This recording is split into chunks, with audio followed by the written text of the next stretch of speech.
There is no wisdom out there because people are short-sighted. A lot of people don't know what it really is. They think, oh, well, it's, getting old, you get wise. It's not true. A lot of older people are actually not wise at all, as you may have noticed.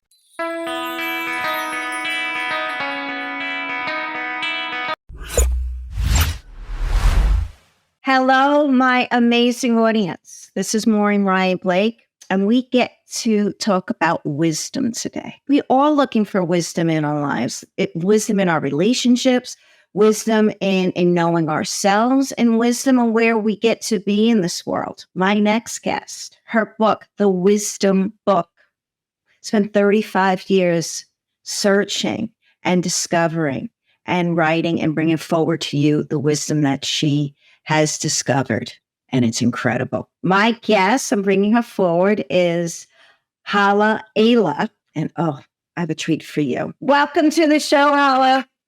Thank you so much. Thank you, Maureen, for having me. Appreciate being here. Okay, so first we're going to what is wisdom and what you've devoted 35 years to pursuing wisdom. What is wisdom and what has driven you? Well, I think let me start with what has driven me, because I think what drives me is what drives everyone, is to become more in touch with who we are on a spiritual level and to grow spiritually, to become more than I ever thought I've become more than I have ever thought I could become. But I always had a vision of something more. And it is more about my beingness. It's more about a connection to spirituality, connection to my soul, because the wisdom is really about soul. It is a feminine energy. And as a feminine energy, it has been sort of diminished and denigrated in our society and has been for a really long time. That's why we see so little wisdom in the world today. So I want to just define wisdom for you, because a lot of people don't know what it really is. They think, oh, well, it's, getting old, you get wise. It's not true. A lot of older people are actually not wise at all, as you may have noticed from looking around us. So wisdom is a synergy. It's a synergy of energies.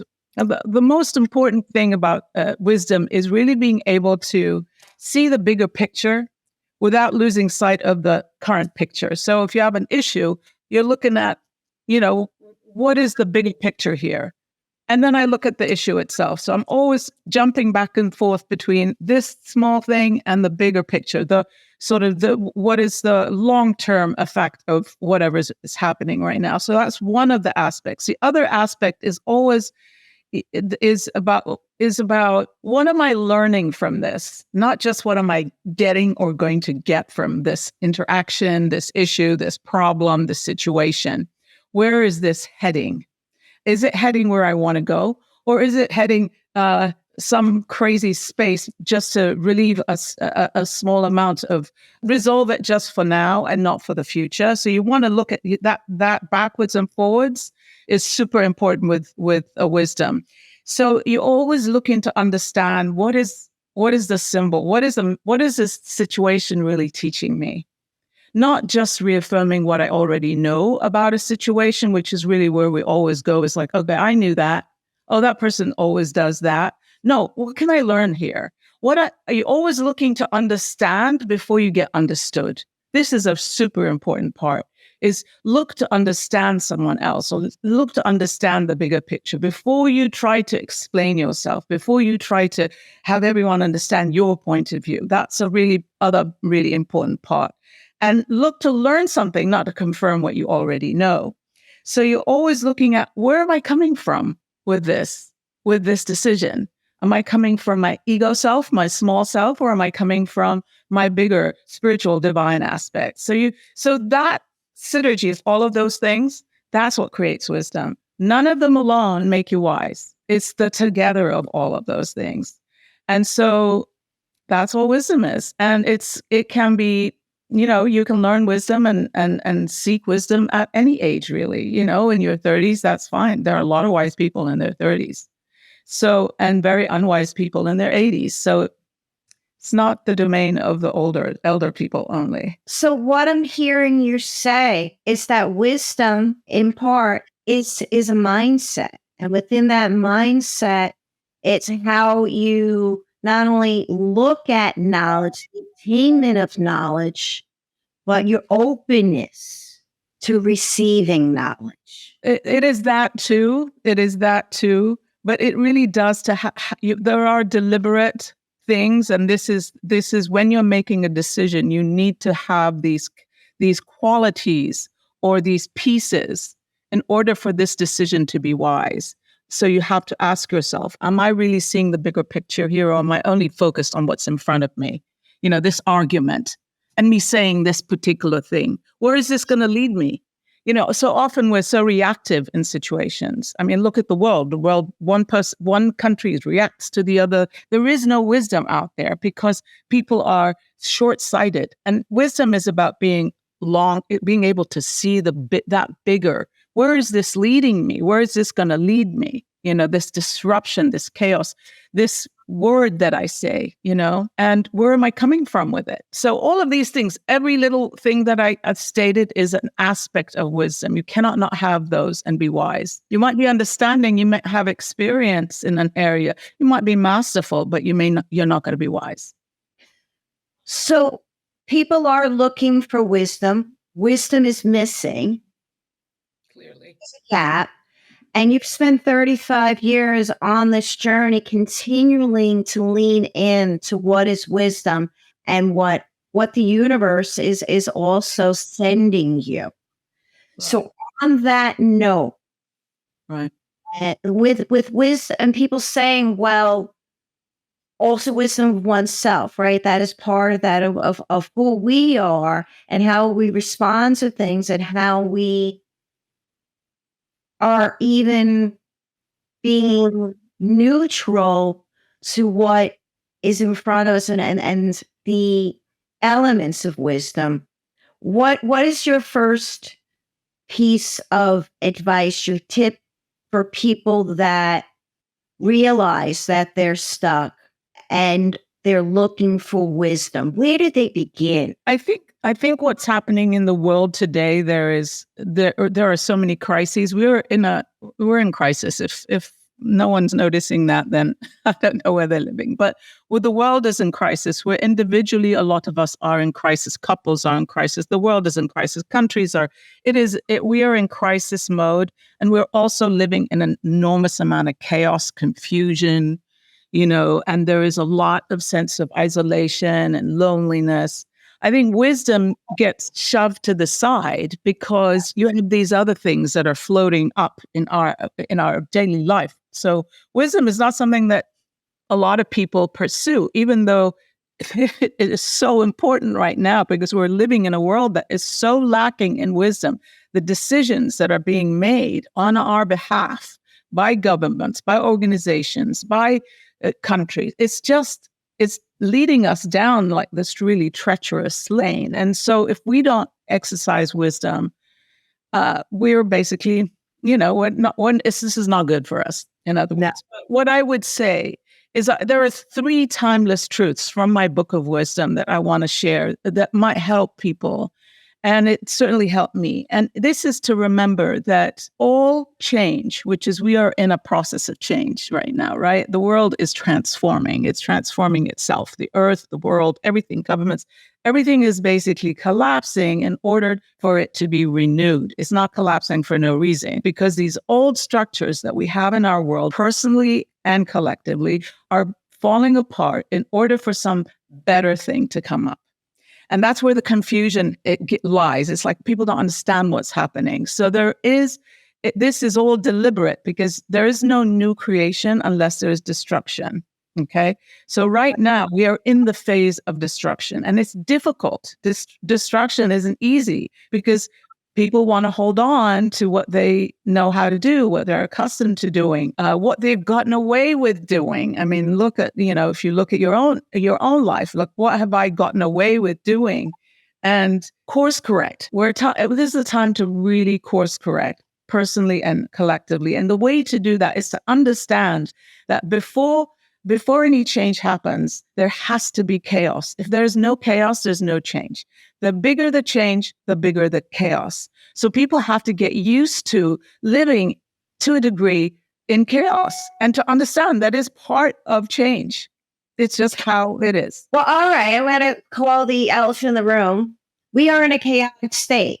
Right. So we're there. So now what do we do about it? And how do we come out the other side? Or how do we thrive in this chaotic state? Remember that I think just the remembrance that there is no change unless there's chaos. Like just think about moving from one home to the other or changing a relationship. There is disruption. When there's disruption, things are collapsing. That's where chaos is to hold steady the course, hold steady the course. And the wisdom is I'm seeing this small picture of disruption, but the bigger picture, and that's wisdom, the bigger picture is we're heading towards a new way, a new transformation, both internally and externally. Just to understand it, I think just the understanding that this is what's happening, it takes the difficulty out of the equation, makes it a lot easier to go, oh my God, this is what's happening. The world is changing, and with change comes chaos. And my chaos is part of that. So let go. Let go of the things that are no longer working in your life. Let go of the beliefs, the attitudes, the thoughts, the decisions that are no longer working. Let go of relationships that are, teetering, awful, difficult, jobs that are difficult. Just letting go and trusting that there's something better out there for you. So that's why I just get used to the chaos. If things are not working the way you want them in your life, you don't have what you want, let them go and trust that there is something better. So that's a big thing that I would suggest for people is to understand chaos and to let go of the things that are no longer useful, that are no longer current, and have the courage to step forward into the unknown. That's a big one. People are afraid of the unknown. So step forward into the unknown and know that what's going on is really a natural part of the new birth that's happening, right? So there is a death and a new birth. Like in the tarot, in the archetypes, there's one of the most spiritual cards is the death card. And people are so scared of the death card because they think, oh my God, I'm going to die, someone's going to die. Yeah, it's a metaphor. It's a metaphor for letting go of what is no longer working for you. It's just let go of the past, let go of the old story, let go of your limitations, let go of what you tell yourself, how you keep yourself small. And then you can be reborn. So the death is really a rebirth. And that's where the world is right now. It's dying to the old so that the new birth can happen. And a new world is in process. It's just we are in the birth canal, and it is hard to be in the birth canal. If you've given birth, I have twice, naturally, it is hellish. So that's what I would say. These are a couple of things from the book, but I think, there is so many things to tell you, but where do you want to keep going? Well, okay. I'm going to open up a little bit more that. So we're exactly where we're supposed to be, and this is part of the journey that we're on collectively together. I'm going to hold that, and I'm going to lean into this a little bit more, though, for the people that are suffering. So much suffrage, so much pain, so much isolation, loneliness. It's palatable. You can feel, you can almost touch it. We have an epidemic of loneliness and isolation. That's for sure. What do you say to them as they just embrace it? But where would you in that journey? What else do you get to say to them that this too shall pass? What's more than that? It's not just about embracing it. It's really about understanding that it's what's happening and you're not the only one. I think that's a really important reminder that they're not alone on this, that the whole world is going through this, everyone to a certain degree, depending on where they are at. So that level of feeling like separate is the issue. You're feeling not just lonely, you're feeling separated from the rest. You think everyone's moving on and you're not. So there's that sort of issue that one has when you feel that sense of isolation and loneliness. But what I would say is when you are feeling lonely, if you're not feeling depressed, because depression is a whole other story, but if you have bouts of loneliness, which really, if we're honest, everyone has those. Yeah. Even when you're in a relation, you could be in a room full of people and you're standing in the corner and you're feeling lonely. So everybody feels it. That is the truth. It's a truth. Let's not, mess around with that. It's everyone has those moments. I think for me, what is important is to go inward rather than seek outward. Okay. Going outside of yourself, you really, at those moments, if you can just remember that there is a whole crew and slew of people or beings that are there that we cannot see, but we can feel if we at least make an effort, that are around us, that are supporting us, that we are really never alone, never alone. And those moments when I feel it, I go, okay, you're loved. First of all, we are loved way more than we can even begin to imagine or fathom. That is a fact. It's a truth. No one can change that. Every single one of us.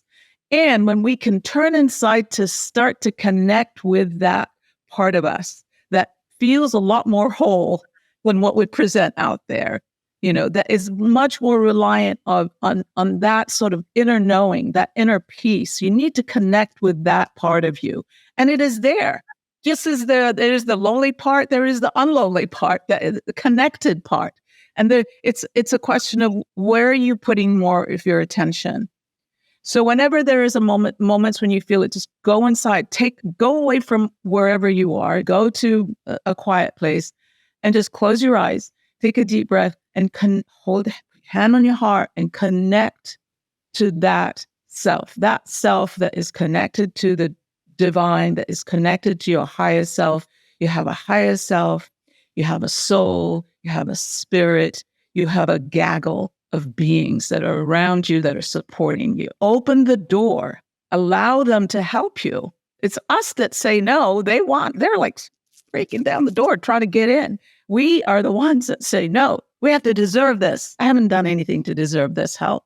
So just give yourself a break. Everybody feels these feelings. Don't feel like you're the only one in the world and go inside.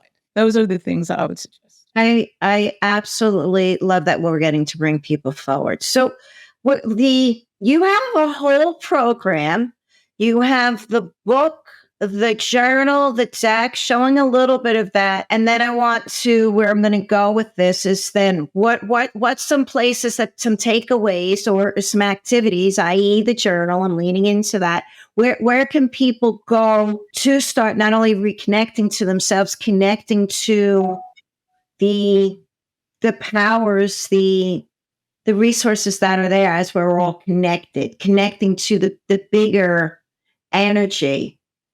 Take it from me as I'm sitting in this. So the wisdom book is 52 timeless truths to help navigate today's world. So they're really designed. I chose them out of the millions of truths that are out there because they're intended to bring about greater wisdom. So that seeing of the bigger picture, that you're not, in this little story alone. There's a bigger story out there for you. And each one of these truths in the deck, in the book and in the deck, because I have the deck as well, is reminding you that this stuff. I'm not going to tell you something you've never heard in your entire life. This stuff. I'm just reminding. It's just sometimes we are derailed. We're derailed by mean people. We're derailed by horrible situations in the world. And I'm just as culpable. I'm easily derailed. And if I don't remember, I need to always remind myself of the truth of who I am, where I'm headed, what life is really all about, why I'm here. Then I will fall off track just like everybody else. I'm not that special. Everybody has their moments. So this is just a reminder to say, wait a minute, you are worthy. You are 100% worthy. You deserve to live a life of joy and happiness and abundance. It's your birthright. So that's a reminder. It's not new, not new information, but it'll put you back on track. I was like, that's right. Oh, I remember that. That's true. I am worthy and I'm willing and I deserve to have a great life. I deserve to have it all, in fact, every one of us. But the people that get it are the ones that are willing. They don't even need to feel deserving. They feel deserving, good. But if they're not deserving, just be willing to have a life of abundance and joy and happiness. And sometimes we're just not willing. And that's the reason why we don't get it. We have other issues, of course, beliefs that stand in the way, stuff like that. So the book has these many, the cool thing is, honest to God, is that they're only one pages. So for example, I'm going to show you this one. This says, creativity is love's work. Okay. So over here. So it's just one page. It's not like volumes, explanations. At the end of the page, there is an exercise, just a very brief exercise for you to go and pull out your wisdom journal. There's a wisdom journal here, and you fill it out, for example. Okay, so we discussed beforehand. Let's take an example. Of there was a card you selected, and just giving them experience of what this looks like, because okay, let's just do life purpose, because that's always a good one. Do you want beauty ones? Let's open to. So I will read just the segment and the exercise. So life purpose. That's a question everybody wants to know. What the hell is my life all about? I'm running around in circles and like, what is this? I mean, really? Okay. So many wonder what the purpose of their life is. Each individual has several things they wish to accomplish in the span of a lifetime. However, there are two main life purposes common to all humanity. It doesn't matter where you live, who you are, two. These are common to all of us. The first is to learn to enjoy your life, to have fun, and create your own happiness and well-being. That is a life purpose. It's not a frivolous thing that only, people that have time. No, this is a life purpose. We're here to learn this, okay? It's not an easy one, but somehow it should be easy, but it ain't. Since happiness is so really, happiness is the greatest of human desires. It's not a joke. Happiness is important. It's the greatest of all our desires is happiness. Love is our greatest need, but happiness is our greatest desire. So if you ask anyone, what do you want to do? I want to be happy. So it is wise and worthwhile pursuit to find out what lights you up, making sure to assess and evaluate this as you grow older, as it will change. The second life purpose, common to all of us, is to learn to consciously create success in your life. When you succeed at having fun and creating your reality consciously, you're achieving the two main life purposes. Not perfectly, just enough will do. So in the journal, it says, write this week in your journal, write 7 things you enjoy doing. What is fun? What are your thoughts and beliefs about having fun? Because what stops us are these thoughts and beliefs. Oh, I don't have time, all that stuff. Do you think it is a frivolous pursuit or a waste of time? Or do you make time for having fun in your life? So these are the questions. What adds to your happiness? And while you're at it, consider one thing you wish to consciously create. Set an intention and goal to achieve it, and then go after it deliberately and consciously with your desire, imagination, expectation of having it. So these are just briefly the exercises that comes with that, and that's with the journal. So what this is just as we're a work in progress. The book, the journal, and then the cards, the deck. Mm-hmm.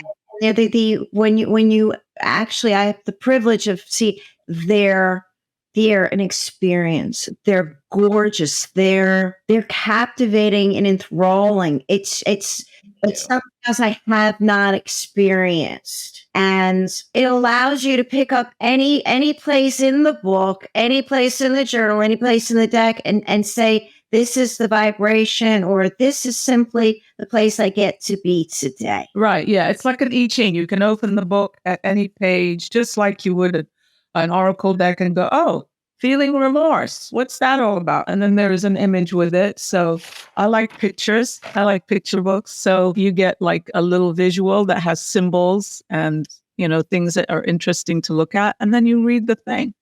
It's fun, actually. It's a fun way of growing. It's a fun way of remembering. It's a fun way of recalibrating your direction if you have lost direction a little. You are so fabulous. I love that you're humble and just grounded. Thank you. And as I get to pour into you, that again, lean into. I will be getting a deck, the book, and if you have any kind of appreciation for art, for things that are deeper and just have more substance visually and emotionally. Visually, get the book, get the deck. I am so impressed. So and then you're from again. You're easy. I love this, that your ways of being are easy. So people they can work with you and not do this alone. What does that look like? And I'm going to put this up. What does that look like? Well, just a little backtracking. So what we're saying about the wisdom path is the soul's path, really. It's just the domain of the feminine in each of us, whether we're women or men, it doesn't matter. It's the domain of the soul. Wisdom is the domain. The wisdom path is the soul's path. I offer soul's path readings or soul signature readings. That's what I do. Then I also offer, we're starting a wisdom incubator circles all over the world. You can be part of those. You can create your own in your own community. It's free of charge. You don't have to pay me anything. There are guidelines. You have to have the book, the deck, the journal, because you use them throughout the whole thing. And you follow the teachings of wisdom. You follow this. It's a 9-month thing, only once a month for 2 hours. So it's a very doable thing. You can do it on Zoom or otherwise in person. And there's always a celebration of wisdom at the end. There's a potluck. People come together. People bring their the issues that are working, that they're, maybe struggling with, trying to figure out what is the best decision. How am I going to make the wisest decision here? So they bring those and they're talked about in community. So it builds community with the focus of how do we develop greater wisdom in this community, in this circle, and how do we take that out into the world and impact our greater community and our societies. So that's what I'm doing and the Wisdom Incubator Project is what that is, with the books and the circles and the soul signature readings. So those are some of the things they do. Okay, good. So everything is at the wisdomincubatorproject.com. Yeah. So February will be opening up the Wisdom Incubator Circle. Right. Go check it out on the website. Yeah. And you don't get to do it alone. That's another piece of wisdom, that we're better together. Right. And again, go grab the book. And for this one, I'm getting the hard copy. I'm getting the deck. I'm getting because it is truly something that you will treasure in your home. It's absolutely gorgeous. I'm wondering if I should give them, there is my email on there on the website, but I'm wondering if we should give them to each. You can drop the link, but go ahead there. We'll have it there. But how do they get in touch with you, Halla? So HallaWise with gmail.com is what. Oh, we get to get a better email than that, my friends. We're working on it. It's a new year. But all right, well, I'm going to come into that. So everyone, the wisdomincubatorproject.com, Go check out the book and then consider starting. Amazon, by the way. The book and the journal are on Amazon. The Wisdom Deck, which I highly recommend because it's so cool. I produced it myself, and it is really a work of art. I'm very proud of it. That you have to go through me because I published it. So she's humble. It's gorgeous, and you get to meet yourself. So again, thank you for coming to Halla Ayla, the Wisdom book. Thank you for coming on. Thank you so much, Maureen. All the best to all of you.